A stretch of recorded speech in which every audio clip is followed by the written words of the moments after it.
We follow the money, and this week we're following the oil. Should we be investing in more production here in the United States, or is a push for greener energy the answer? One of those green alternatives is ethanol, found at many gas stations nationwide, and with gas near an all-time high. Is it the better way to go, or does ethanol live up to the hype, or does it not live up to the hype? Joining us now is former president of Shell Oil, John Hofmeister, Michael Fox, the executive director of the Gasoline and Automotive Service Dealers of America, Sal Risalvato, the NJGCA executive director, and Jeff Broin, the CEO of Poet, a major player in the biofuels industry, whose plant was visited by President Obama. Jeff, I want to start with you, my friend. You say ethanol is the answer to America's independence on foreign oil, but I'm a fossil fuel guy. I got to be honest with you up front. Why use our corn supply, our food supply, to produce fuel? Oh, quite frankly, we need all the American energy we can get. You know, today ethanol is actually trading close to $1 a gallon below gasoline. And if you look at ethanol in general, we're producing food as well. Today, my company will produce about 10 billion pounds of food a year. And so we're bringing food into the market as well as fuel when we make ethanol. All right, John Hofmeister, though, there are drawbacks to the ethanol story. I mean, number one is we're using corn. Number two is it takes a lot of water to produce a gallon of ethanol. Is it worth all this, or should we just find more of our own crude oil? Well, we can certainly find more crude oil. There's more here than we'll ever need within the North America, including more Gulf of Mexico, a number of other deposits across the country.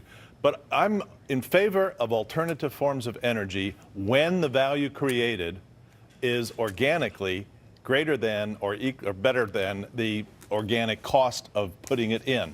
And I think in the case of corn ethanol in particular, there's not a good equation. It's just too much subsidy and not enough economies of scale. And I don't know how you get to economies of scale when you have to compete with food, because there just is so much land, so much water, so much fertilizer.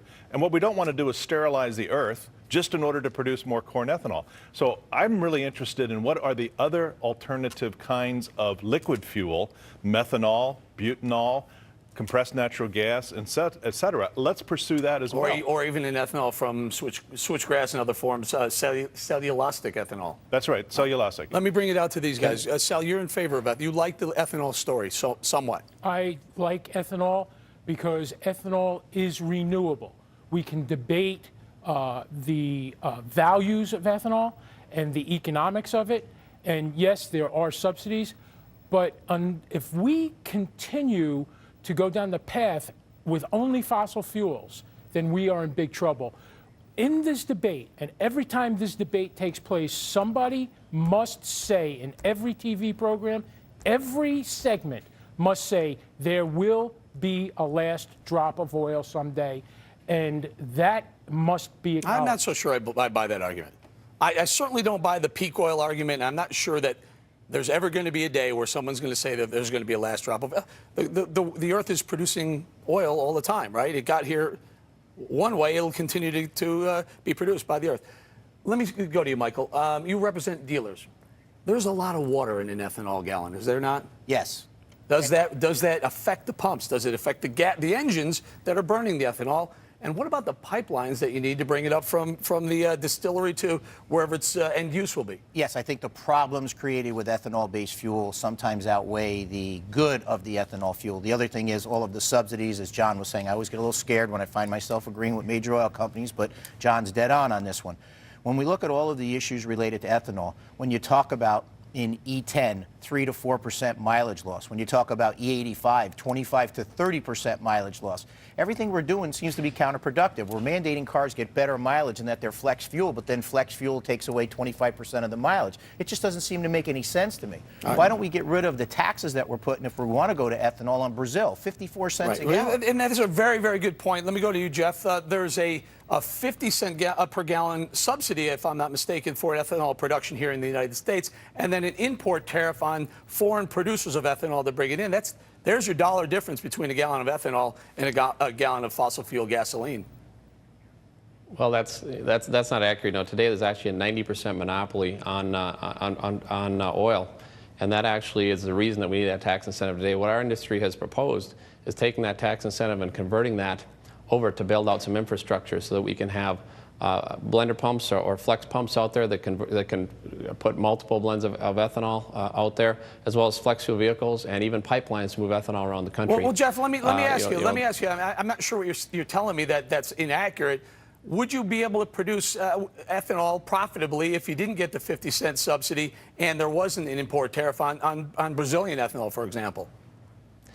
I'd love to answer that question. Yes, we can. In fact, today we're about $1 a gallon cheaper than gasoline without that tax incentive. And if we can open up the market where we can compete and give consumers choice, we can go head-to-head with oil today. Oil prices are high enough that ethanol can compete and has been competing now for about 3 years directly. Let me bring it out to John. John, our corn price is around $7.50 a bushel. I remember trading corn for 15 years and it never got above $3 a bushel. Are we driving the price of our food supply up?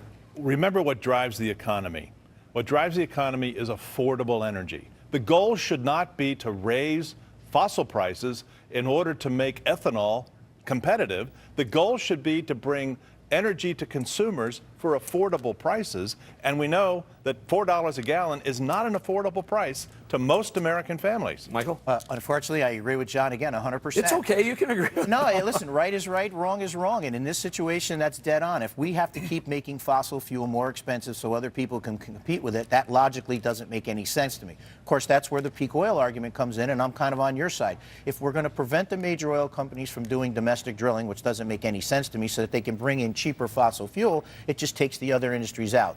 We need cheap energy because energy increases our cost of everything else, whether it's ethanol, whether it's plastics, whether it's your plumber, your electrician. If they got to spend $125 to fill up their vans, they're going to raise the price. How about my Jersey guy? What about bringing ethanol up a pipeline from the distillery? Not just ethanol. They can't do it, right? They got to transport it via truck or train. Begin immediately. That's not accurate. That's not accurate. There's ethanol being pipelined right now. Moves us away from fossil fuels to other things.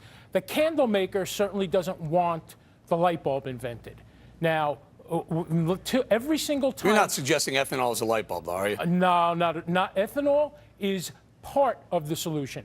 I am a proponent of ethanol. I'm a proponent of electricity. I'm a proponent of hydrogen. All right. I tell the members all of the in above. my organization that they are not in the gasoline business. They are in the energy transportation business. And we will be held over a barrel, pun intended, if every time there's a hiccup in the world, we keep facing these high prices. But ethanol isn't necessarily the answer to that. Maybe drilling more here. I'm going to leave it with you. Last word, Jeff. Go ahead, sir. There's 1 billion tons of cellulose on the ground in this country every year that's going to waste. We're projected to double our grain yields in the next 20 years with almost nowhere to go that if you look at history. And there's 1 billion acres of idle cropland in the world. The point earlier that there's not enough cropland out there, there's 1 billion acres of idle land.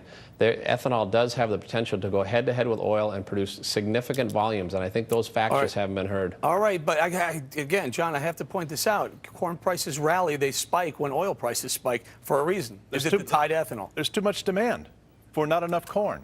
And if there's 1 billion acres, how come it's not being planted in corn? Because it's not suitable. There may be 1 billion empty acres out there, but if it's in the Arctic, you're not going to grow a lot of corn. All right, we have a lot of waste cellulose that can be made into ethanol with technologies absolutely, guys. That's another today. subject. We'll bring that back. Cellulosic ethanol. We will do that. We're going to say thank you very much to John Hofmeister, Michael Fox, Sal Risalvato, and Jeff Broin. Appreciate your time, you guys.